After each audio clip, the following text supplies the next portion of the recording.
I want to start before your life as a coach. Let's start at the beginning. What better place to start? So you were an actor for many years, right? Yeah.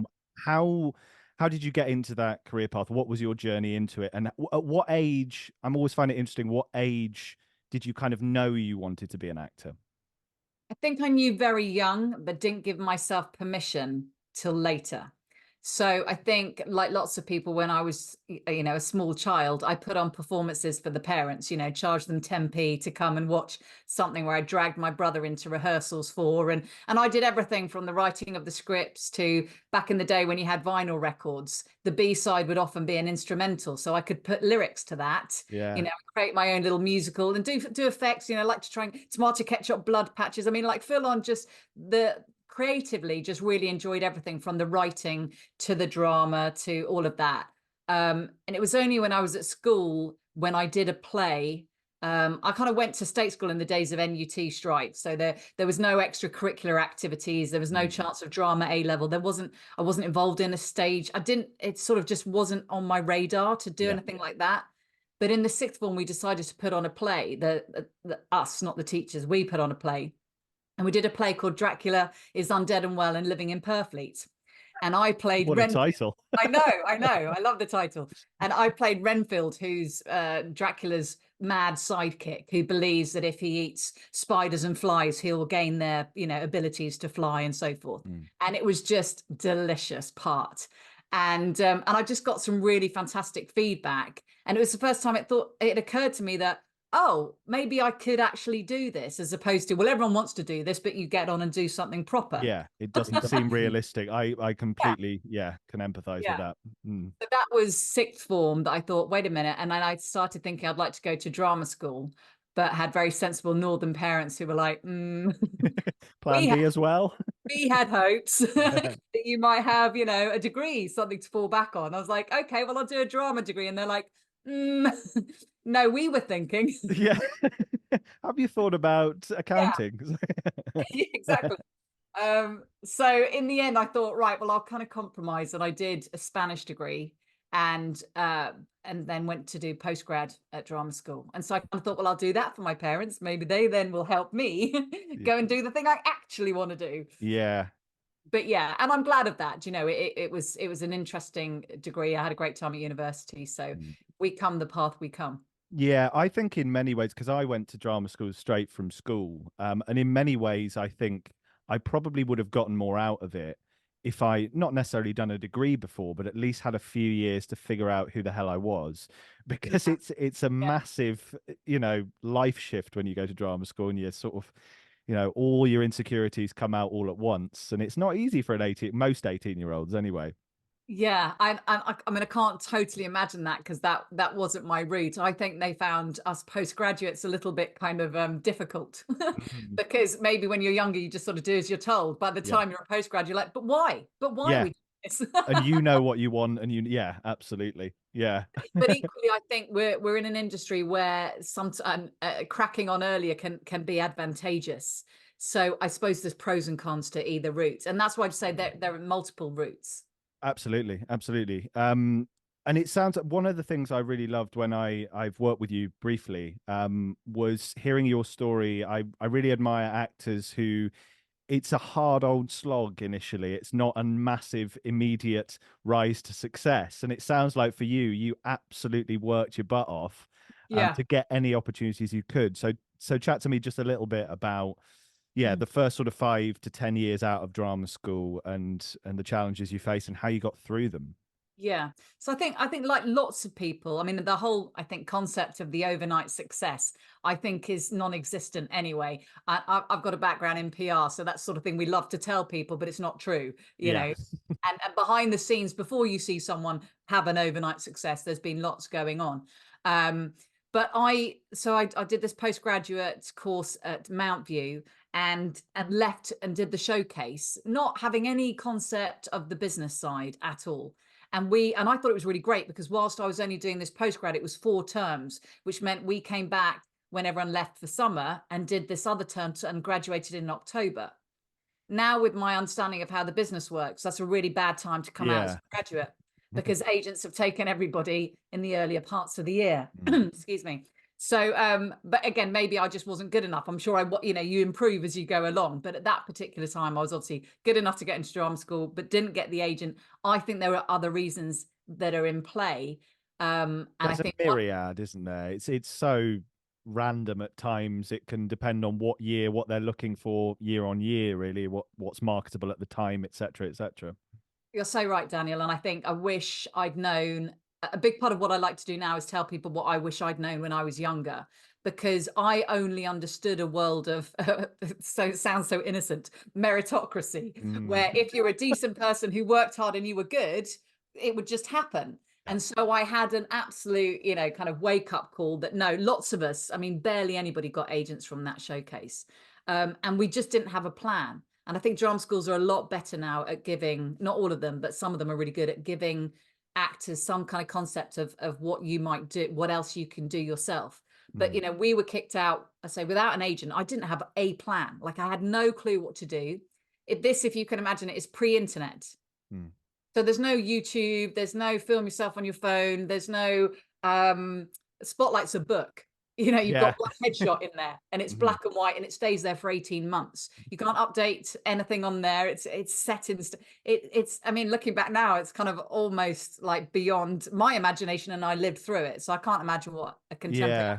make of that. But it was a very difficult time. So the only plan I had, I suppose I had two plans. One was practical, which was I'll keep doing fringe shows and people will come and see me. And then I had a more, again, naive plan, which was, well, I'll write to ER and I'll make my resume look like the medical records on the back of someone's, hospital bed, and that will kind of, with Getting no creative. visa, no, Yeah. oh, lots of creativity, A lot Daniel. of creativity, but more naivety as well. Yeah, but you know what? I think sometimes having a little bit of delusion is essential to success. I absolutely think it is. I always say you need a healthy dose of delusion to do Yeah. this career, I think, and it's certainly served me. Yeah, and do you know what? Lots of people who've changed the world have I'm sure looked at many times deluded. If we think of the Wright brothers, I make this Mm, example all the time. We look back now and go heroes. Yeah, you invented flight or discovered flight, but all the time that they were failing to do that, they must have looked like fools. completely. And Yeah. that's the acting path. We have to be okay looking like a fool Mm. in front of our peers, in front of our families. I often describe myself as sort of the Bridget Jones of acting. What do you mean you still don't have an agent? What do you mean Yeah. you haven't been on the bill? Mm. Why don't you do something else? And you're dealing with all this kind of looking foolish until you pull it off. And then it's like, oh, well obviously Mm. you always knew that. Well, no, you didn't. Mm. So it's such a long story, but I graduated without an agent, and I just started on the fringe circuit. I mean, my first two jobs out of drama school were tours of old people's homes, Mm. which was fantastic learning experience and was paid. Mm. Yeah. Yeah. I highlighted it above lots of the fringe work that I did. So Mm. I was working, doing 3 or 4 shows probably a year, and having quite a good audition success rate, but it was all at I was agentless, so it was all at a level of unpaid or low paid. Yeah. It doesn't exist now, but there used to be something called PCR. I guess the modern equivalent might be Mandy or Backstage or something, Mhm. where people without agents could find work. There was no access to Spotlight at all if you didn't have Really? absolute none. Wow. No. So you That's were mad. locked out. You were completely locked out of Mm. anything but this PCR, which used to come on red paper so that actors couldn't photocopy it. Because again, this is pre-internet. It's not you could email around. It wasn't a casting website. It was this red paper with black writing on that you could, yeah. They will do anything to try and keep us out, won't they? The industry. I say the industry like it's just some big cabal of evil, but No, and do you know what? I look at that problem. There are, I think, something like 60,000 actors on Spotlight. And so you do see the problem why they do want to put barriers in front to filter I it out. totally get it. Yeah. I can't see a solution to that, but equally they're unfair. But I don't Mm. have the solution either. I mean, my experience is that actually the UK industry is a little bit, I mean, I've still sent thousands of emails and got a response rate of probably 2-3%. However, at least you can write to agents and you can say, I'm in this. In America, from what I've seen and what I've tried, unless you are sort of you know someone that knows someone and they can get an agent to look at your resume, you're just locked out because there is even an even bigger market and there's more people trying to do it. So yeah, it's an interesting question, isn't it? I don't think there is an answer really. Not certainly not to that that I can see, but I think there's been lots of improvements, obviously, in terms of actors having some access to Spotlight, Mm, and being able to create their own work in a fast medium through the internet, through yeah, YouTube, TikTok, so forth, and the explosion of the streaming model that's bringing more screen work to the UK and Europe than ever before. yeah. So there are lots of positives Mm. for the current situation. Yeah. So I'm always interested to hear someone that eventually stepped away with it. What were the parts of being an actor? I don't say of acting, of being an actor that you loved, and what were the parts that you hated? Because there are, I am an actor and I love the work. The industry's tough and there are, as you say, some real downsides to it. So for you, what were the things that really kind of made you think eventually maybe it's not something I'm going to want to keep doing? Well, I think there are scales, aren't there? And you're weighing up the pros and the cons and scales. To me, the pros are loving the work, really loving the work, and also loving the community, like being with other actors. Mm, And I was in a cooperative agency when I finally did get an agent, and I loved working with other actors. And so I'm really glad that I still get to work with actors because I love yeah. creative people. And so yeah, all the creativity, the collaboration, the play, the sense of play and the freedom and all of those great things about the work. I actually also quite like the business side. I like a challenge. I don't mind if something's difficult. It makes it more exciting than to achieve it. Mm, The downside, I guess, to me is obviously your life evolves anyway, obviously going away on tours, things like that, and or giving away all your evenings, things like that you don't mind so much in maybe your 20s and 30s. As you get later on in life, those things become less sort of, they fit into your life less, yeah. so they become a little bit more of a challenge. I think one of the things that I found a real kind of game changer for me as I just got older was that I just felt more and more like I wanted to be somewhere where I was appreciated rather than somewhere where I was like me, see me, need. Yeah. Banging I down the just, door trying to get anyone to listen. yeah. And I just thought, wait a minute, I know there must be a place where my skill set, because I believe everybody's got, a talent and a skill set and stuff to bring. And there's a place where I'm going to go where people are like really pleased that I'm there.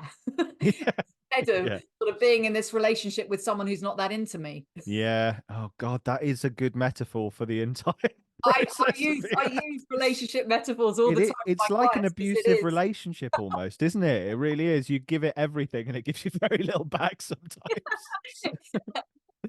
Yeah, it unfriends you. Yeah, yeah. It keeps you dangling though with a little bit of hope every now and again. Yeah. So look, there are challenges, and I think whilst the scales are in the favor of the pros, it's a really great thing to do, and I certainly wouldn't have not wanted to have done anything different, if that makes sense. I don't have Yeah, any regrets. no.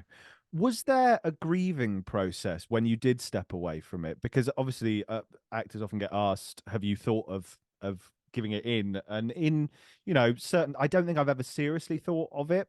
I'm not saying that that may change in the future, but I do always wonder. I imagine I would have to grieve for it. So was there a pardon me, was there a grieving period for you once you stepped away? Yeah, so this is a really interesting point. And sometimes I help clients with exactly that. And I kind of, can we do a sort of conscious uncoupling? You know, of the relationship? Can we find a way? Because I think Yeah. you need to move away from it in with some sensitivity. I suppose the advantages from my perspective was that I had achieved some of the things I really wanted to do, like work in the West End and at the National Theatre. So I wasn't leaving feeling like I didn't get my day in the sun, if that Mm. makes sense. Yeah. Um, so that was helpful. I also, a bit like a relationship. My agent would phone me, and I got to a point where I was like, "Oh, what now?" And that's when I thought, "Oh, Right. wait a minute, you just grabbed and clawed your way to getting an agent. It took you 8 years, and now you're like, oh, Yeah. what now?" So there were signs that I had moved away from it anyway, if that makes sense. But in terms of grief, it hit me when I left Equity. when I Right. had to phone up and tell and say the words, I'm no longer an actor. And I was like this well of emotion, and I just went Yeah. for a walk, and I allowed it. You've got to let it be. It's You have to feel it. Yeah. every transition, every new beginning has an ending, and those transitions are always challenging to navigate, and you've got to express whatever. And I didn't know then what I was going to go and do. Mm. Didn't know I would carry on working with actors. Uh, Right. I That's didn't. interesting. So Yeah. So from reading some of your bio, it sounds like because there was a mentor that you met in LA, right? And yeah, from reading your bio from the outside, it sounds like that may have been, even if you didn't know it at the time, quite a catalyst into what you do yeah. now. So talk me Oh through yeah. that. Yeah, and I thought you were going to talk. say catalyst to my career kicking off. So yes, yes to both. Yes to Mm, both. Now, I've always been a personal development nut. mm, Okay, I've always been fascinated with human potential, and I think that started off with an interest in sort of health and fitness, and then moved into the mind, the power of the mind, mhm, our thoughts, habits, all those kind of things that make up personal development. And now they like literally there's nothing I won't explore. I'm just fascinated in absolutely everything from the sensible to the mystical, right? Just mm, really just I'm just curious. I'm a curious person. yeah. So I've always had an interest in personal development, and lots of times throughout my career people go, you should be a life coach, you make such a good life coach. I'm like, no, I don't want to be a life coach. Yeah. I want to be, and I'm not a life coach now, but I Mm, want to be an actor, and I was just absolutely adamant that the personal development was just a sort of a side hobby, like a passion. mm, So yeah, I hadn't thought when I met the career coach in LA, because there were none here then. This is 18 years ago probably. So mm, there weren't any coaches here doing what I do, and there are a few now, but there weren't any. And I didn't know such a thing existed. Otherwise, I would have jumped on that bandwagon earlier, because it did catapult my career and change how I was thinking about the things that I didn't know about, like mm, marketing and mindset. So yeah, so I suppose it did also make me think, hey, maybe I could bring this to England. And mm. actually, whilst I was still an actor, I thought that I would do that, and then had one of those conversations with a friend who kind of went, yeah, I don't know, actors don't really have the money for that kind of thing. And I was like, but you've just left like the Actors Centre where you were doing a voiceover Yeah, course. and you've spent 80 quid I was for like, for 2 hours. Yeah. yeah. But equally, it did kind of maybe it just wasn't the right time. But I think Mm, sometimes we're not ready. So I wasn't ready. yeah. I had drafted a page on my website, which was originally just an acting website. I had drafted a page about mentoring, but I never made it go live until Right. I published my book. Yeah, it was sort of something was planted in the subconscious, I Yeah. imagine, that Yes. came to fruition Exactly. later on. Yeah. Yeah, Yeah. yeah, fantastic. So I'm so interested, and I'm probably going to get a lot from this conversation as an actor talking to someone who works with actors a lot. But you must, because you see so many clients, are there one, two, three sort of things that are the most common psychological barriers that you see time and time again, especially in actors who either are a few years out of drama school and it hasn't, Mm. they haven't suddenly been picked up by Curtis Brown and gone straight to the National, or someone who say is 10 years down the line and feels like, I don't know if I'm getting anywhere, what's the point in me carrying on? Yeah. Yeah, I mean, different. Those people might have different things, but I suppose Mhm. reoccurring things you get with actors is. I remember one of the first things I thought I would do, because I thought I was going to go into corporate coaching, because Right. I was working in PR and I was media training tech companies, and I would teach them a presentation on media training and then role play, interviewing them and giving them really difficult questions and teaching them how to sort of avoid answering things or answer Yeah. them. And I was like, oh, I'm going to go into corporate world, and this is great fun. Go and kind of like kick butt with the kind of suited people. That's where the money is. And I didn't originally think about actors, but on the side I also thought, oh, I want to go and do some confidence workshops for women, and I was doing that, and then I realized that the actors, I hadn't thought that actors might need help with confidence, Mm. because I just think most people think that actors are the most confident people they can think of. I think it's the most common misconception, isn't it? Yeah.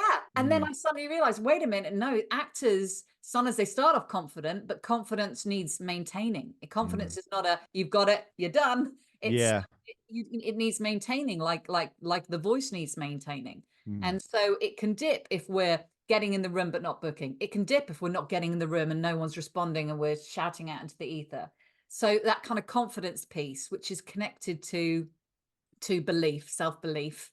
And to me, that is absolute essential. Like our belief, if we don't have that, everything else we do just doesn't have any power behind it, doesn't have any gas in the tank. Other people are reading so many signals from us, even through email, that if we don't believe, it's very hard for them to believe. So we've got to kind of have a really strong level of belief. So to me, that needs as much maintenance as the voice. Yes. It's as important is this belief side, which is connected to confidence and connected to the other things we might talk about, like doubt, self-doubt. They're sort of two sides of the same coin.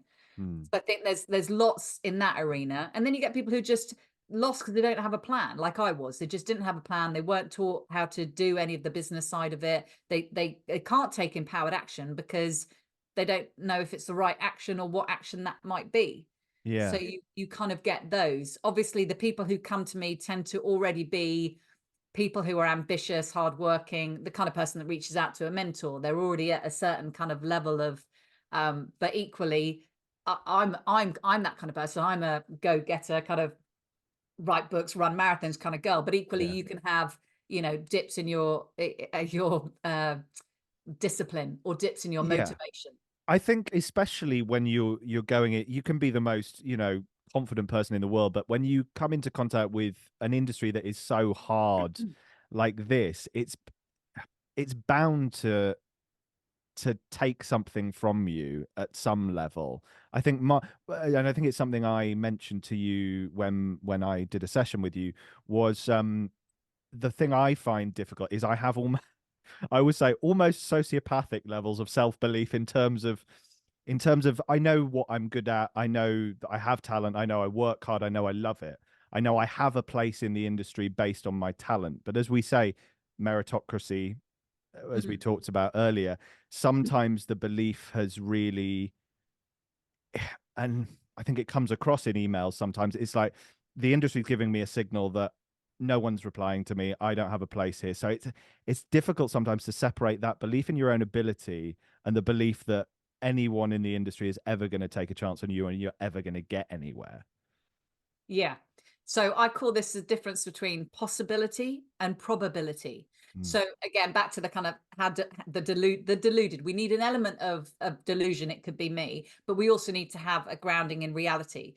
Because the grounding in reality, knowing that there's 60,000 actors on Spotlight, or knowing how difficult it is. I mean, I remember being told it takes 8 years, right? Yeah. I don't know where people come up with these statistics from, but it took me 8 years to get an agent. So kind of self-fulfilling prophecy there. But yeah, so you hear about all this difficulty and lots of people usually trying to warn you out of the industry. And there's a part of you that goes, oh, that won't be me. I'm not going to be, if there's 90% not working, I'm going to be in the 10%.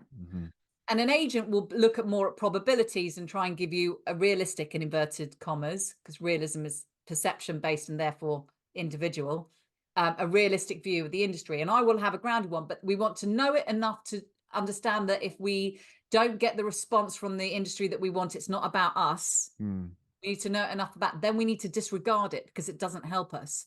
Because if we've decided we're going to be in the 10%, there's no point focusing on the 90%. Otherwise, that's like being in a racing car looking at the wall. You will hit it. Yes. Yeah. So my job is to focus not on probability, but on possibility. And is it possible? Yes, it absolutely Of course is. it is. Yeah. And so that's where we just have to, and as soon as you get there, you're like, oh, now I feel good. Right? Because your body is like a compass. It will tell you when your mindset's off because you'll feel shit. Yeah. Yeah. Simple. And the moment I feel shit, I ask myself, what was I just thinking? And if I answer that question, normally I was thinking something unhelpful. Yeah. Yeah, worrying about something in the future or the past or whatever, or going over something. And then that's the reminder. The body's telling you this is a reminder. You're out of where you need to be. You're out of sync or out of flow or whatever. We want to be in that place of flow where we jam on. We're one of those people where we just jam on, right? Yeah. They're just in flow. It's one of the reasons I find visualization very, very helpful because I think I'm a pessimist by nature, which isn't always a good thing in this industry. So you sort of feel like you're acting and playing pretend at some time in your mind. But as you say, those what was your last thought? Well, I'm trying to kind of shift my thoughts. If I say to myself that it's possible and that, that I've got a mantra that I'm saying, I'm a prolific, successful, and in-demand actor. And you feel like an idiot sometimes when you're not getting a response, but it does trick it goes into your subconscious, it seeps in there. And eventually you do become sort of you see the possibility rather than the probability. Yeah, so you cover two things there, visualization and affirmations. So Mm, visualizations, absolutely. When we start to, when I get people to tap into what their dream career would look like, we feel excited. And that's sort of what we want to be imagining as frequently as possible, just to get the feeling. mm, Yeah, just to get the feeling. Whereas sometimes we think, oh, I don't want to get the feeling because then it will feel worse if I don't get it. right. But in a way, that's lacking in courage, if I can be so harsh. Mm, We want to be we have to be courageous, and as part of that courage, like I said, is looking like a fool on the route to success. yes. Part of that courage, it's not jumping out of a plane courage. Part of the courage is this mindset stuff, is believing something before you can see it, and it feels foolish to the outside world and to yourself to some degree. But visualization about creating an energy of that, and a guide to the part of ourself that is non-verbal, perhaps, yeah, but is Mm. sensory. Affirmations, again, they get a lot of stick, and I always use that kind of that Friends episode where Bruce Willis is like, "I'm the man." I don't know Yeah. if you've seen Yeah, I have, yeah. that episode. I'm misquoting him, but it's something like Yeah. that. Ross then takes the Mickey out of him. And I think, yeah, we could have lots of fun, obviously, taking the Mickey out of other people or ourselves for affirmations. But the reality is, affirmation is just a positive thought. Mm, We're having 60 to 80,000 thoughts a day. Most of them are negative. Most mm. of them are repeated thoughts. Those thoughts, like we just talked about, change how you feel, and therefore change the decisions you make and the actions you make. So our thoughts are incredibly powerful. So we can either just let the thoughts be whatever the thoughts are and not care whether they're helpful or unhelpful, make us feel good or don't make us feel good, or we can step in as you are and go, could I think something that would actually help me? Yeah. And could I think it consistently enough that it starts to, as you say, go into the subconscious programming, and therefore is the default programming when we're not paying attention? Yeah. And I've been amazed by the results because as I say, you feel a bit silly when you start, Oh, for sure. but it does eventually, something shifts, and I have noticed a shift. And weirdly, when I'm in a good place and I'm feeling confident, opportunities do seem to arise. It's a funny Yeah. old thing. It is, because people are responding to that feel good. Like, we love hanging around with people who are like feeling good, because then we pick it up because we're Yeah. empathic. Mm. But in terms of looking silly, I'm like, if an actor can't deal with looking silly, they're Yeah, in the you're wrong in the wrong job. job. Yeah. Absolutely the wrong job. Nothing looks sillier than a vocal warm up. Yeah, for sure. Yeah. Um, but yeah, and so I think with affirmations, where I think it can get a little bit tricky is when people are saying stuff that they don't feel that their analytical mind is saying this is categorically not true. You are Yeah. not a successful actor. Mm. But there are tricks around that. So one of the tricks that I encourage people to do is what I call a sort of progressive or an incremental affirmation. If you think back to the old one, every day in every way I get better or fitter. Mm. When it's progressive, like every day I get better, or every day I'm moving closer, or every day I'm more confident, it's very hard for our analytical brain to argue with that, because the increase could be 50% or it could be 0.0001% Mm. compared to yesterday. It's, as long as we're moving forward, the brain can't totally prove whether it is, the Yeah. how much by. Mm. So sometimes it's about finding affirmations that don't feel totally true, because if they do, we don't need them, but don't feel totally false. They've got to Mm. be sort of feel almost in that sort of 6 out of 10 range. You kind of want to like judge them out of 10 in the body. If you say something out loud, your body will tell you whether it believes it or not. And then it's trying to move that up from 5 out of 10 belief to 6 out of 10 to 7 out of 10. And sometimes it's adjusting the wording. Yeah. Yeah, don't say I'm a millionaire, say I'm abundant, because we can find Mm. proofs of abundance. There's an abundance of rain here in England today. I don't know what it's like, but As there there is has an been for about abundance of 2 water. weeks. Mm. Yeah. So yeah, Isn't we can see proof of abundance, and so things like that. There's just cleverer ways to just step into that same energetical space of success and abundance and health without telling ourselves lies. Mm. Conversely, as actors, if we were playing the role of someone who believed that they were incredibly successful, we would be able to say that line with complete commitment. Yes. I love that. That's fantastic. You talk a lot of sort of increments, and when we did the turbocharge your career thing.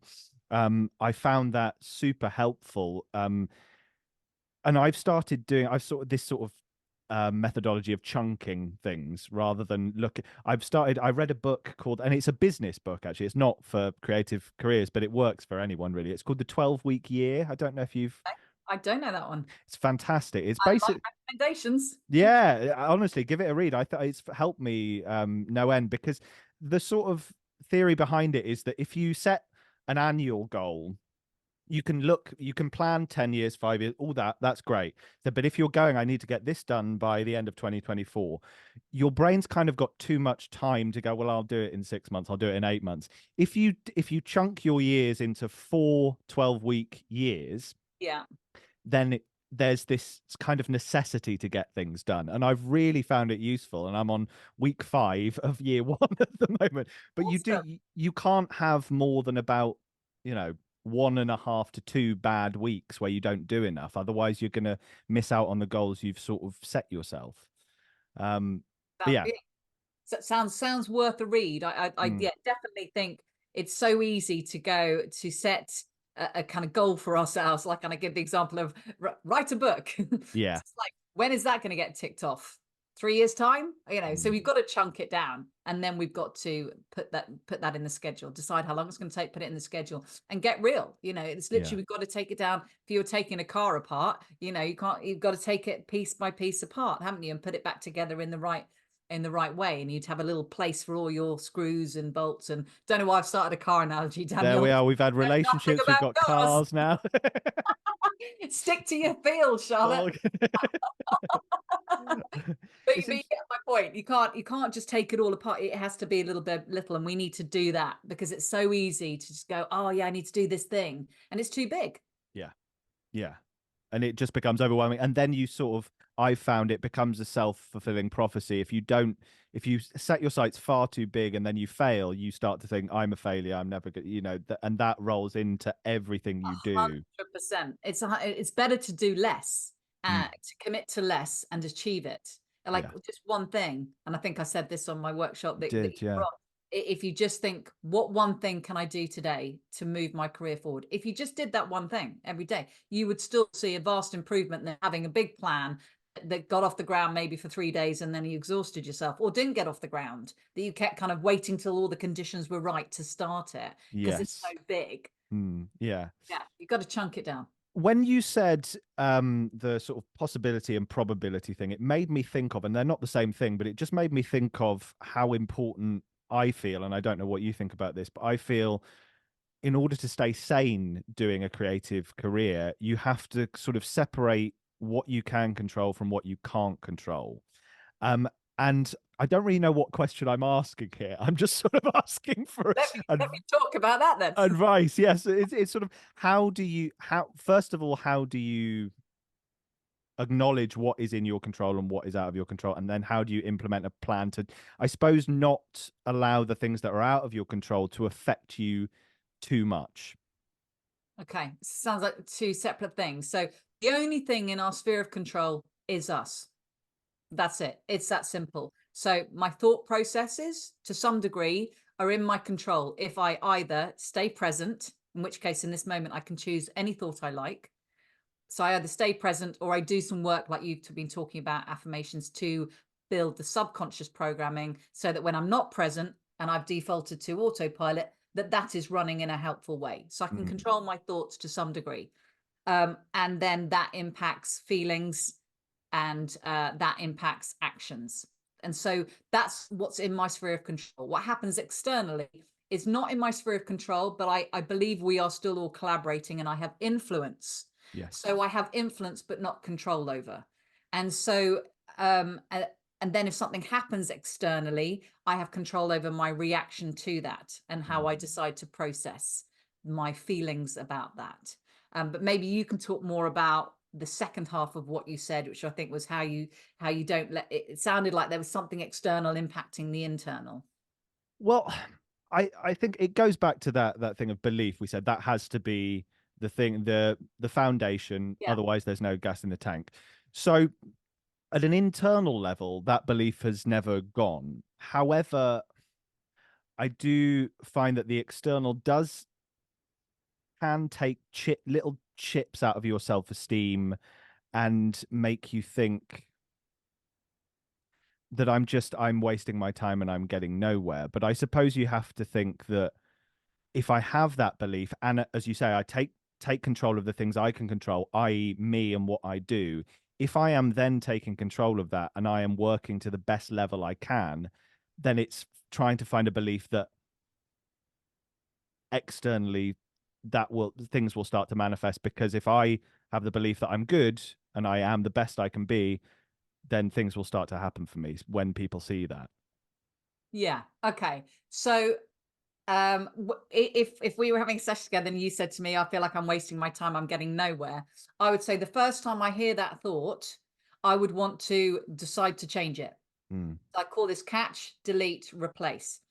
A bit like when you've learned a line wrong and someone goes, no, it's not mackerel, it's herring. Right? You're like, okay. So I'd have to say the line again, and like with herring in it 3 times to sort of drum it in, because I've mislearned it. Yes. I have drummed in haddock and it's actually herring, Mm. or whatever I said, mackerel. Fish Gosh, analogies now, fish, cars, and I relationships. know. It's going to be very colourful, very creative. Yeah, so you have to drum it in, and it's the same with our inner thoughts. Our inner thoughts are an inner monologue. You know how when you have a character, Mm. bad actors or actors at the beginning of their careers, I'm sure I was guilty of this, lots of great acting on the line, then in between not much. Yes. And Mm. good acting is having an inner monologue, so that even when you're not acting, not saying something, shouldn't say not acting, when you're not Yeah. saying something, when you don't have lines, you're still in character. Yeah, you're engaged. And that's impacting how they react to things. And we have the same with our inner monologue. So our inner monologue is key to how we're going to react to other things. So if I heard myself say that, one of my clients saying something like that, I would jump in immediately and say, right, that's a weed in the garden and we need to pull it out. And Mm. I would say, you know, I'm investing time in, because to me the pursuit itself is of value. Mm. The pursuit itself is of value. And I'm trying to think who it was. There is some coach that I can't now remember, who talks about that the happiness in just pursuing a goal, like Mm. the joy of having a goal to pursue and being on the path and being on that adventure with all the challenges that come that way. And so to me, it's kind of like, this is the hero's journey. Okay. And so the hero has to change. They have to be different at the end of the novel than they were at the beginning. And so in order for us to reach our true potential, we've picked a task. Mm. Now, you've picked acting. That's your Mount Everest. Some people pick Mount Everest. Some people decide to go into the Olympics, Mm. yeah, or whatever they decide to do. But it's to me, it's still a call from the spirit to expand into my fullest potential. Mm. And what's the task that will force me to do that? So when you can see that we're on the hero's journey to become to expand into our fullest self, and that acting is merely just the tool to make us get there, there's less frustration that we haven't yet arrived. That's a really important point, I think. That's really, That's yeah, absolutely. And I think I was thinking in my head there how lucky anyone in a creative field or whatever, but especially acting, how lucky we are to have that passion and that dream, because not everyone has that. So a lot of people spend their whole lives finding what their thing is, and most actors, even though the career's hard, that to have that feeling of, as you say, a calling of the spirit, yeah. how lucky to have it. I think that's a really beautiful way of putting it, like that there is value in the journey, there is absolute 100, value in the pursuit. believe me, there 100% is, because who Mm. you'll be outside the other side of that journey, whatever happens on that journey, you will have enriched the self, Mm. because all the struggles enrich the self. That we are forced to expand and become bigger than we were before. And so therefore, even the crap has the perceived crap, because that's a perception, has this huge value. And it's not just that we should be grateful that we have the passion, it's that we have the chance to even try. Mm. I'm sure there are some people who are born somewhere where they don't get to even see a TV. We have the opportunity. We're born in, you know, especially here in England, where we're in a country where there's lots of stage, lots of screen now, and lots of people speaking our language. Demand Yeah. for artistic work in our language, because English is the global language, even though the accent to that might be American now. Yeah. English is the global language in terms of the streaming model. So the fact that we have even just a chance is something we should kind of relish. So to me, difficulty should on some level be relished. But on the other hand, what we want to be wary of is messing ourselves up in our head with our thinking. And secondly, giving our power away by deciding, for example, that my belief is outside of myself. I will believe if I get that job, and if I don't, I won't. I'll believe if I get that agent, and I won't if I don't. Yeah, if this person says I'm good, therefore I will believe. We are then putting it outside of ourselves. Yeah. So yeah, this is the deep personal development work, but this to me, this is so exciting.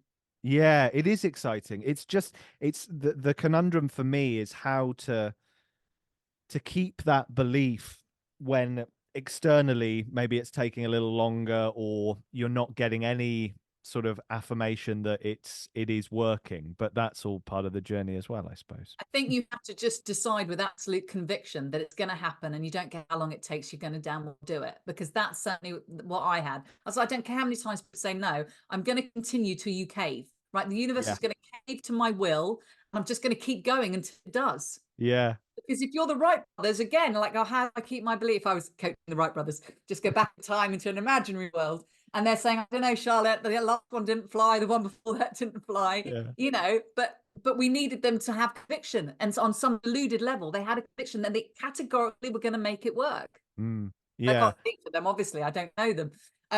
That's where that's where the sort of delusion bit comes in, where like or I think Tim Ferriss calls it selective ignorance. We have to have an element of that. And people who change the world and do big things, the Mount Everest climbs, they do have that. They don't focus on the fact it's going to be hard and cold and really far down. Yeah. I had a little metaphor that that I used to say to myself. We love metaphors on this podcast. Yeah. That I used to say to myself in early career when it wasn't going particularly the way I'd planned it. I used to say, well, I'm going to keep knocking on the door until eventually someone can't ignore it anymore and they get annoyed and they open and say, what? And then they see me. Or I keep knocking for so long that the wood just breaks through and I can open the door myself. I think that was my way of getting through it in some ways. Absolutely. And look, there's loads of evidence of that's how some people have succeeded, is that they have tested until someone's gone, oh, okay, we'll give you a chance. Yeah. Yeah. One of the things I loved from the workshop I did with you was the whinge workout. I loved it as a concept. It was right up my alley. It was wonderful. And it brings up a big question for me. I find, and I think it was a trap I fell into a lot earlier in my career. I think bitterness is a surefire way to, it's sort of the death knell of a long career as an actor. If you get too bitter, I think it's like a poison. So what recommendations do you have for avoiding bitterness? And talk about the whinge workout, because I thought it was fantastic and it really helped me. So explain that concept to the listeners. Okay. All right. So freebie coaching for the listeners. So the whinge workout, well, let me address both of them. Yeah, they're kind of big topics. So the whinge workout is a way of us pouring out some of this negative thinking that we might have had. Because the reality is, I don't wake up every day positive. That would, I would never try and pretend that's true. And so we have to navigate that some days we don't feel like doing affirmations, and we don't feel grateful, and we don't feel in the right mindset. And so instead of denying that and suppressing that, which I think is deeply unhelpful, we have to express it, but we want to express and release it and let it go. And so with any emotion, you want to find there's different ways to let go different emotions, whether that's going for a walk, punching a pillow, having a cry, which is what film is great for, very cathartic. But the whinge workout is a way of writing down all of the inner monologue that's unhelpful, and then calling that an old story, which it is. It's the story we have. We're all storytellers, human beings, not just actors. Human beings are storytellers. That's how we have, passed on learnings and histories throughout as old as time. We're storytellers. And so we're constantly telling stories, and often we're telling stories that aren't particularly truthful. They're either more dramatic, or they suit our purpose, or that's how we kind of remember it, or we didn't have a story, so we sort of made one up, and it's usually slightly negative, because it's not just about, you said you were a pessimist. The human brain defaults to a negative, because it's looking out for danger. So that's just a default. So when people say, oh, positive thinking, it's I'm like, I'm just balancing it out. I'm bringing us to a balance. So we sort of have a rant, basically. The whinge workout is you whinge it all out on a bit of paper. You don't suppress it. You let it out judgment free. And then you bit by bit take that and use that to create a new inner monologue, a positive story. You turn each of those into a positive affirmation, which is a challenge, but can be done. And then we destroy the old story and we basically decide we want to put it to bed. Because we don't want to, it's so easy, and I do it all the time, to fall into this slightly victim mindset. Oh, the poor me. I mean, I did it, oh, I haven't had an agent for 8 years. You can imagine. I mean, I was milking that one because if I wasn't going to get the excitement of work, I could at least get some sympathy for how hard Yeah. how It's addictive. difficult. It is addictive, that sort of poor me mentality, isn't it? It's easy to get The into. ego wants to do it. If it can't be the winner, it's going to be the most dramatic The loser. victim. Yeah. Yeah. Whichever part I'm playing, it's going to be huge. Yeah. I'll be the best at it, whichever one. Absolutely. Yeah. And then you get into the kind of the cross I'm carrying's bigger than your cross. Kind Yeah. of get into that. And that's totally normal. No judgment being there. We'll probably keep going there at occasions throughout life. The trick is with all of these things is to be able to bring us back. Because from that place, like you say, feeling bitter, there's no life fulfillment. Forget career success. There's not career success from that place because no one wants to hang around with that person. But also, there's no fulfillment. But it feels very true because obviously, look, life is not without suffering, right? It's not fair, right? That's part of growing up. Yeah, is that we have to get, it's not fair, and we've benefited from some unfairnesses as well. So we sort of have to bring that into the mix instead of looking just at the unfair. So the whinge workout is a way of clearing that, so that we don't get bitter, so that we can keep a positive mindset. And certainly, to me, again, I mean, happy to chat about this, but my presumption is that the bitterness comes from I was owed something, like some sense of privilege. Like it's not, I none of us are owed a career in acting. I know that's harsh. No matter how hard we work, it's not a guarantee. But we have the opportunity to try, and some people don't even have that. That's where I want us, if possible, to focus our energy on. So some of the negative thinking, we just sort of want to take the oxygen away from it, just because it doesn't feel good. It doesn't feel good.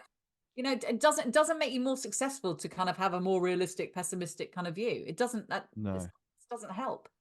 I think what I loved about it, because the whinge workout, I mean, what I loved about it is because you start off, that eventually you are going somewhere that is helping you, but you have free reign to get all these things out that you're constantly told, and rightly so, that you shouldn't broadcast this to the world or the industry because it's not helpful. But sometimes you're like, well, my ego goes, well, fuck you, I want to have a whinge.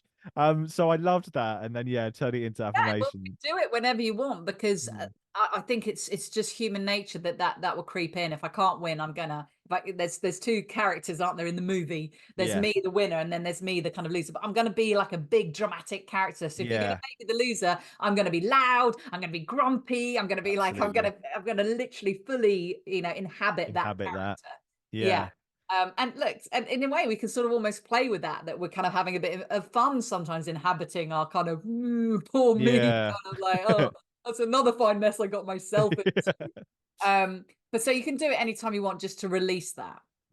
Writing is a great way just to get stuff out completely. Yeah. It brings me on to something that I'm interested to hear what you think about this, because there's a very big difference, I think, between bitterness and anger.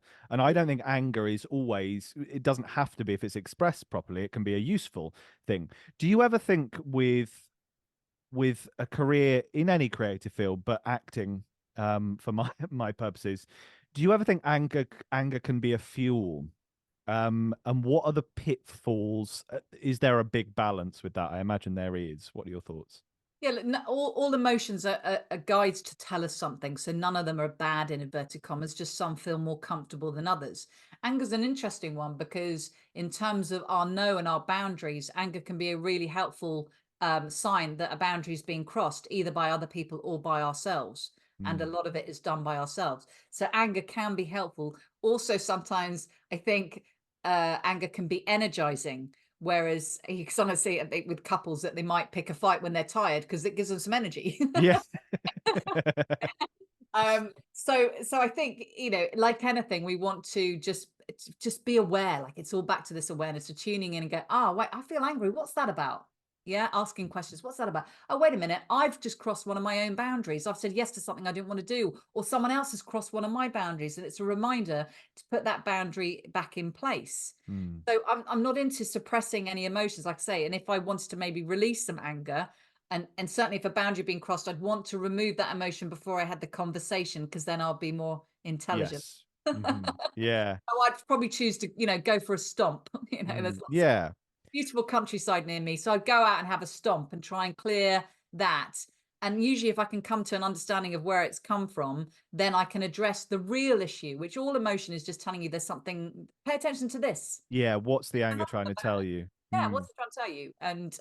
And there's learning there. Yeah. I think it's it can sort of, from my experience, anger can be a good jumping off point in terms it can kick you up the arse a little bit and give you a little bit of rocket fuel. But as you say, you have to figure out where it's coming from long term in order to stay on track and not.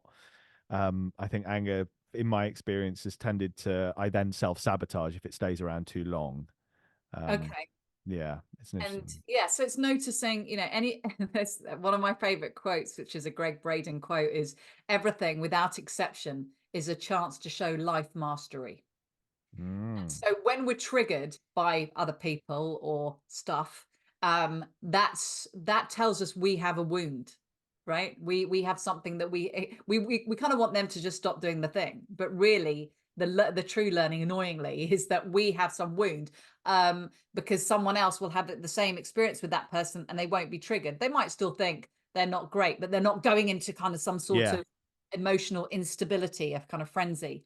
And my kind of parallel for this is that we all have sort of wounds, and they're like a bruise. And so, like, if I met you and you gave me a hug and you pressed my bruise, my thinking is that you've caused me pain. mm, Really, it's that I haven't healed my bruise. yeah. Because if I've healed my bruise, your hug won't hurt me. Yeah, it goes back to that thing of what you can control and what you can't control. You cannot control anything outside of yourself, but you can, and anyone else's behavior, but you can control, or learn to control at least, how you react to those situations, I suppose. Yeah, and look, it's a process, and we're all, a work in progress. But I think there's to me, I think it's important work for everybody as a human being, and interesting work for an actor, whether it's through coaching or therapy or any kind of self-discovery, to sort of just understand the difference between reacting versus having time to make a considered response from the more evolved part of the brain, and Yeah, understanding our own triggers and stories and what that's about, so that you do the same with a character. You'd want to understand what's their triggers, what are they reacting to. And so, to me, any exploration of self, to me, informed my acting, and now obviously also informs my mentoring. yeah, But for actors, I think there's nothing more fascinating than understanding how human beings work, and you may as well start with yourself, because the absolutely. more you know, the more you can win, sort of hack yourself, get on. Yeah, and the more you have to work on as an actor in terms of you come from yourself, I think. So, Of yeah. course. Hmm. Yeah, I, and I to separate. Yeah, completely. So I would like to hear from you as a coach, what you think someone in, I keep saying in the first 10 years of their career, just because I think that's what I'm in at the moment. I'm coming Yeah, up to yeah, sort of, yeah. That's a big chunk of time. yeah, yeah. It is a big chunk of time and lots of things change. But what do you think are the main benefits that a coach can bring to an actor or any creative following a creative career path? Yeah. Okay. So, I mean, let me speak about what kind of happened for me in terms of coaching. Is that I had read lots, and there was no business about acting at my drama school. And so I kind of, like I said, left and didn't have a plan, didn't know what to do. I thought an agent was going to do it. That wasn't lazy. That's just all I was told and knew.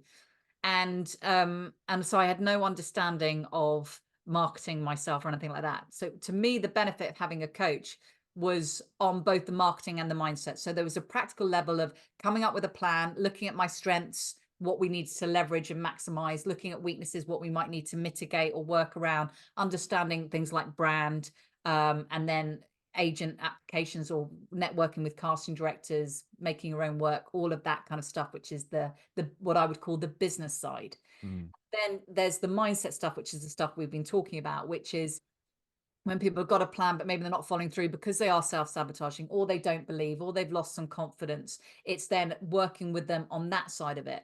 And so lots of this, look, it's totally possible that someone could create a plan, work on the mindset on their own, and get results. Of course, we do that all the time. But what happened for me, and it's with any kind of coach I've had, whether it's been a personal trainer, a business coach for my current business, or for my acting business, is that it speeds the process up. Mm. Because the accountability forces you to take action. So instead of you like procrastinating, you're a bit like your 12-week year, you're forced to do stuff by the next mentoring session. You're supposed, you need to get stuff done. So it speeds stuff up that way. It speeds up that reflection of, wait a minute, I just heard you say this. That's going to be causing a block. Or wait a minute, why haven't you thought about, what about doing this? Asking the questions, having a non-emotional attachment to, I think that's the thing, that unbiased, because, you know, as much as we think we know ourselves, there'll be unconscious biases that someone from the a third party who knows what they're doing can sort of see through a little bit. A hairdresser can't do their own hair, right? It's just to a certain degree, you need to be outside of self. So it's not like I have a magic skill. I hope I have some empathy and experience and so forth, but it's just sometimes also just listening well and being outside of self. But also it's things like, I mean, one time I had a client whose agent wrote them an email in response to something they'd said, and it sort of sounded like the agent was saying, this isn't really working. And because I was completely detached, I could see that my client had maybe been a little bit too needy or a little bit too high maintenance. Yeah. And obviously, because I was in a cooperative agency for a big chunk of time, and before I was with a personal manager, I know what an agent is dealing with, and I've got a really good grasp of the perspective from their side. So I said, let me help you write a response that totally cool things down, and she keeps that relationship going. So it's things like that. So emotional detachment, ability to reflect back, but pushing someone. Sometimes it's just kind of, what do you think I should do this? Yeah, brilliant, let's do that. Whereas they might have gone, oh, I don't know, I'm not sure. Yeah. oh, doubt. And I'm like, yeah, what a great idea. Let's try it, see what happens. And, you know, and taking that kind of attitude. And I'd say there's an additional thing, which is sometimes just an energy boost, like someone else on your team who's not making you feel, but someone who's going, absolutely you. Yeah. Absolutely you. Why not? Comes back to that belief thing, isn't it? Yeah. And the belief I sit in with every single one of my clients is they're the next big thing. I sit with that belief. That's fabulous. I love the two sides you're coming from, and the fact that you've got experience in both of them, because, you know, as you say, you're a personal development geek. You love that side. We've just had a great talk, because I'm interested in it too, just the psychological aspect of this. But also you have a PR background, which would, I think that for me would be so useful, because it is, that branding is an unfortunate but necessary thing you have to do as an actor. So yeah, I think it's a wonderful crossroads you're coming from. But bizarrely with the PR, it was one of the first things I did, I think, before I even went to drama school, in entertainment PR. And just as a, you know, a summer job kind of thing before I went to drama school, and then kept falling back into it. And then when I left acting, I got a job in PR.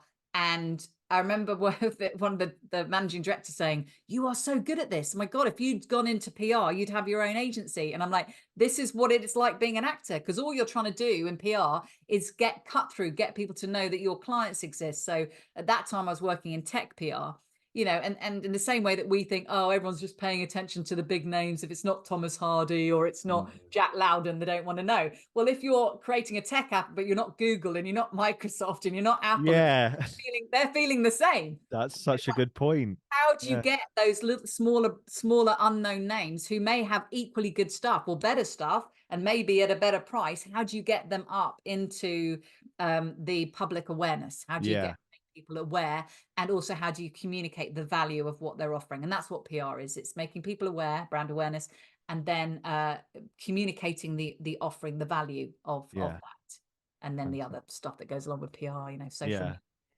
all that stuff, all the new stuff. Before we get into our recurring questions, I'm going to be cheeky, as I've got you here.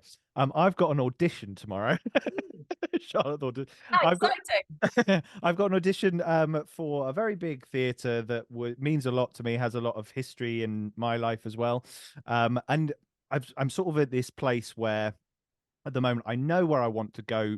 I know my, Everest, as you say. I know the career I want, but it's figuring out the steps to get there. And I was very surprised to get this audition. So it's sort of like the plan I'd come up with.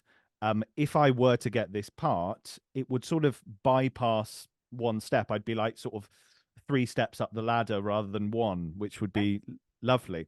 Obviously, if you had a client, say it's me, what would you say? Totally hypothetically. Totally hypothetically, I'm not gaining anything for free here.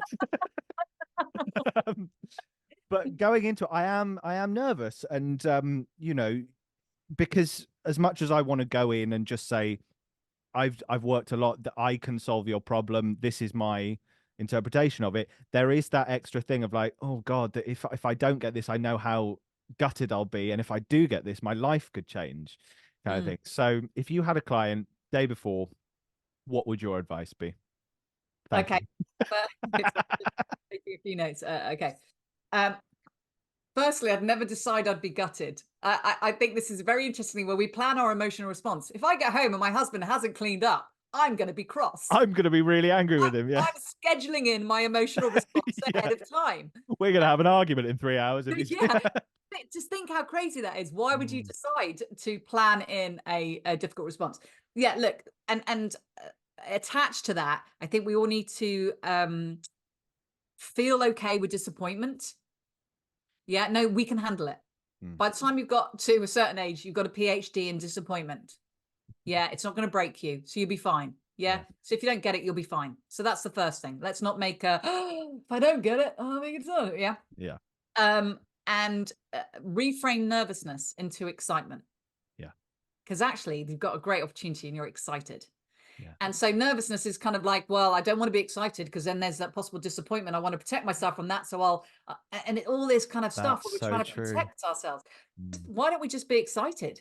Because we want to bring in a certain level of excitement into the room. If you're a good actor and you don't let it fly out into sort of wavy hand gestures and you can hold that excitement, that is what brings stage presence and charisma. Yeah. So, and people are, because we're all empathic, we're essentially flock animals or whatever the word is, pack animals, that's the word. So people will pick up your emotion. The people on the panel will pick up your energy.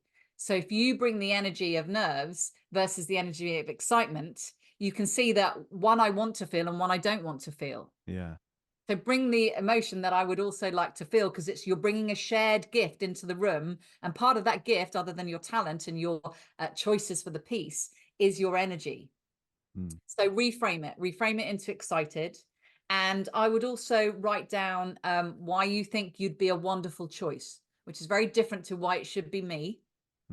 Yeah, that's back to privilege. And if it's not me, then I'll be bitter and all that kind of. No, just why I'd be a wonderful choice. You are a choice, and there are many choices. Yeah. And so we're just offering people a different choice. And so, but I would write down why I'm a wonderful choice, from my brand to my piece choices, to my skill set, to the personality that I bring. And I would spend some time focusing on that. But I'd also, go through the piece in your mind. If you're good at visualization, imagine the piece. And then we've got to surrender instead of, because there's something really like wanting someone to hire us is controlling. And it's sort of fear-based. It's like, if I don't get it, I won't be okay. If I get it, my life, I'll be rescued by this thing. It does give your power away. So we have to go, I'm so okay. I just come into play, bring you my best choice. How exciting is that? And then I'm good either way. Yeah.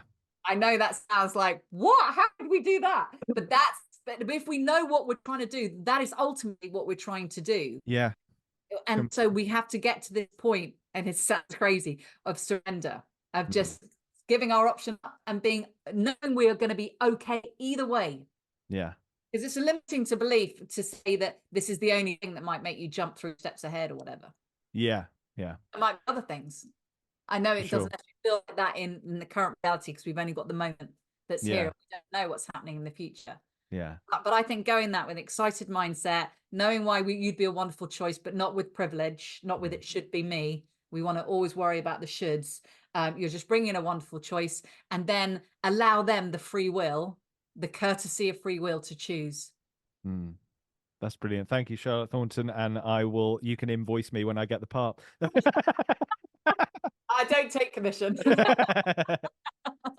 uh, Excited to hear when you do get the part done. yeah, I'll let you know how it goes. So we get on to the recurring questions that I ask every guest. And the first one is Art of the Week, Charlotte Thornton, a piece of art from any genre, any medium that has had an impact on you, has inspired you, or you've enjoyed this week. Okay, because this week, and as you know, I've been on holiday, so I did take with me, because I was just loving the TV show so much. I'm reading Dead Lions by Mick Herron. Right. I So love it's Nick the Cave. second book after Slow Horses, which is the name of the TV show. But I had to have more. Yeah. The books are really interesting because they're so just seeing how they've changed it for television or kept it for television, and the different information you get on the book. So, but yeah, normally I'm reading personal development books, but because I've been on holiday, That's great. Yeah. Bit your of book's going on fiction. my list, though. Yeah, a bit of Yeah. fiction. Yeah, Yeah, definitely. I did. It's definitely worth a read. It's very corporate, but I found you can translate it to yeah, creative careers as adapt. well. Yeah, Yeah. absolutely. Thank you very much. My art of the week is The Summer Day by Mary Oliver. I knew the end of the poem, which is I'll get the quote wrong, but it's what are you going to do with your one precious life kind of thing. But I came across one wild precious life. I came across the whole poem online, and it's beautiful, and I love her poetry. It's very simple on the outside, but I'm sure not simple to write. Mm. So The Summer Day by Mary Oliver. um Artist spotlight of the week, Charlotte. Any artists you think that the listeners should know about? So I'm going to choose a band because obviously I work with lots of actors who all deserve, as you do, Daniel, some spotlight. And the actors that we tend to see don't need any help like Yes, with completely. that. So I'm going to choose a band. It's a local band. In fact, some of the band members are on my street. And the main singer songwriter delivers veg in the summer, and they're called the Burning Glass. Burning And Glass. they definitely check them out. They're a really interesting band, a mix of sort of slightly kind of Caribbean-y music with a sort of Blur's Park Life kind of witty, half-spoken Interesting. dialogue going on. A real interesting mix. So the Burning Glass. Fantastic. So on the Starving Artist website, when it's back up, it's being refurbished at the moment. Every artist spotlight of the week will be on the artist spotlight page, so you can find links where to hear that lovely band. So thank you for that. I love that proper local spotlight. I like that. And whereabouts are they from? Whereabouts are you based? So I'm now on the border of Hampshire and Surrey. So Cool. I'm south of Guildford. Oh, I lived in Guildford until December, so we weren't far Oh, from each other. there we were neighbours. Yeah, yeah. So there's even a song about being from the home counties, Brilliant. and one about the National Trust. Yeah, It's wonderful. very British and very local. Yeah. So the third question is, and I'm adding a little dimension for you as a coach, but so what do you Especially think? Yeah, what do you think makes a great artist? And also as a coach, what do you think is the key to a long career, a career of longevity? when you say what great makes a great artist, Hmm. what do you mean? So I mean, if there, say, for instance, so my artistic role model, probably if I had to choose one, would be Bob Dylan. And I think what makes him a great artist is complete fearlessness and lack of compromise in what he's trying to do and what he believes in. So, he got booed in the 60s when he came to the UK playing songs from an album that became two of the most influential albums of all time. So that level of fearlessness and uncompromising spirit for me is make a great artist. Wow, Daniel, I mean, that's hard to top. It's a hard question, isn't it? No, it's hard to top your answer, but I think, I suppose, connected to that is, and maybe this is my own personal belief, that this unique quality that everybody has by the nature of, we sometimes think we're not unique because, oh well, there's another blonde white lady, someone that's like me, but there's still a uniqueness when you gather all the things that are my energy and my experience and my spirit, and that is true of all of us. So that bringing of uniqueness and connected, I guess, to what you're saying, that 100% committing to being that and unapologetically. Yeah, I love that. Yeah. That's brilliant. Yeah, And in brilliant. terms of longevity, to me, I'm going to say it's this emotional resilience piece. It's Mm. this mindset piece. So it's either just well, mine was just stubbornness. Like, that helps. Yeah. So that stubbornness helps. Being awkward. Um, but yeah, emotional resilience is it doesn't matter that we get knocked down. We will get knocked down. That is the path of any hero's journey. It's just how quickly can you get back up? Yeah. And that's it. So we don't need to worry, oh, I fell down. Doesn't matter. Of course you're going to fall down, whatever you do. And Yeah. each time we move on to a new challenge, there's going to be more opportunities to fall down. Yeah. It's just like, no, it's just how quickly can I get back up? And just make sure you get back up. And that's it. Wonderful. Thank you. One thing you are grateful for this week, Charlotte? Oh, so many things to be grateful for. Obviously, just having had a holiday. Do you know, I'm really grateful. This might sound really cheesy, but I'm really grateful, a bit like you were saying earlier, about doing something I feel passionate about, and doing something where I just feel like this is what I'm meant to be doing. This is where I fit. But I think it's so easy to take for granted, isn't it? But so, you know, probably more people on the planet than not don't get that luxury to do that. So yeah, that's a wonderful thing to be grateful for. I think that's lovely. I'm going to go a little bit more simple and say my cat this week. She's been very lovely this week. She's over there somewhere listening to the podcast as we speak. Well, what's her name? We've got to have a shout out. Mimi, there's Mimi. She's absolutely lovely, and she's just, as she's grown older, she's become even more loving, and it's very sweet. So yeah, she's lovely company. So I have I'm several cats that often join a session as well. Because, you know, when they decide they want something, you know, we know who's the boss. Absolutely. That's, you know, they have a vision in their head and they don't deviate from it. So. Absolutely, what great role models. Absolutely. Yeah. I always used to say this thing, actually. I think every actor should have a cat because I think they're wonderful actors. Like they know, say you get a ball of string, they know that's not a mouse, but they are absolutely in on it, committed as if it is. So I think cats are some of the greatest Daniel, actors. this is the title of your book. Every actor should have a cat. Every actor should have a cat. I'm already buying it. There we are. Seriously, it's a great title. Hodder and Stoughton, if you're listening, I've got a pitch. Now, this is slightly different as for you, as you stepped away from acting, but you are still part of this industry. And I ask every guest, no matter what creative field they're in, say, if there was one thing you could change about your industry, what would it be? So I'm going to talk about the acting industry, because the bugbear that, I mean, we talked earlier about, we don't understand. I don't have a solution to how we not make there be so many filters to hold actors back. I don't have a solution to that because I see the problem from both sides.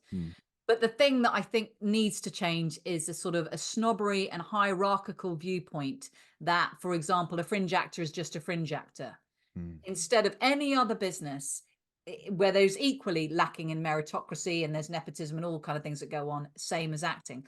But in every other industry, you work your way up, and it's totally accepted that you work your way up in the lower parts, as it were, before you get to the higher parts. Whereas I feel like our industry has still got a lot of class, status, snobbery, hierarchy stuff around it that says, you know, you're a fringe actor instead of you're an actor working on their craft in the equivalent of rep, working your way up to, you know, the regionals or #1 tours and the national and so forth. I don't see why that shouldn't be just a standard thinking. And I know in the industry that it feels like that's not how it's perceived. And so I would love to change that. Let's end the snobbery. Amen to that. Yeah, I can completely relate to that as well, because, for instance, you know, I'm now part of a co-op agency as well, which I'm loving, and is giving, and it's showing me behind the scenes. But the lead agent is fantastic. We do have a lead agent, so she kind of takes the reins. And talking about career development, you know, we've come up with this sort of map of the places I need to be in order to get to the place I want to be. But even the sort of middle ground places where it's like I would, oh, pardon me, I would love to work there. But even those, sometimes they won't see you for that because of these credits. I'm like, well, I've got the exact skills, and I've made a show reel or a self-tape reel or something that literally shows me showing those exact skills. They won't look at it. It's like, I don't actually understand any of that. It makes no sense to me. No, it's all about credits, it seems. Yeah. Yeah, and I understand, creating storytelling through the resume and so forth, but yeah, there's just, I think it's a particularly English thing. This Mm. is, it's, I think it's an old snobbery thing left over from feudal times or something. I don't know, Yeah. something that's in our culture that says there has to be, sort of an upstairs, downstairs, and Mm. one doesn't migrate from, sweeping the hearth to becoming Lady Mary. And I say, I don't agree. Yeah, I think particularly in theatre, actually, I think there's even more so than on Probably, screen, yeah, because maybe I that. suppose because there is that, and there shouldn't be, but there is that sort of tradition and history of it, and it's sort of, for a lot of people, seems a bit grand, which is why a lot of people don't go to the theatre, unfortunately. Well, So also, I think there's a false belief that if you're doing those things, it's because you're not good enough, or someone looked at you and decided you weren't good enough. And sometimes just no one's ever seen you. It's just yeah, as simple as that. It's so because it's bloody hard to get eyes on you in this industry. yeah, The amount of emails with material that I've worked hard on that just no one watches. But it's a numbers game, and yeah, we move, as I say. yeah, absolutely. And yeah, and focusing, like, so that we don't get down a kind of negative thinking. It's just like Absolutely. accepting, like, the things that we serenity to accept the things we can change, whatever, Yeah, and then going when we have a bit more power to be able to change some of that from within. yeah. Now I ask every guest this as well. What makes you happy outside of your career, Charlotte? You don't have to give me all the things, but just something, because I think it's very easy to get, as an actor particularly, you take your career as your identity sometimes, and that can be a trap you fall into. So what makes you truly happy outside of your career? I suppose my one of my big other passions is animals. I'm a big animal person, so I rescue hens.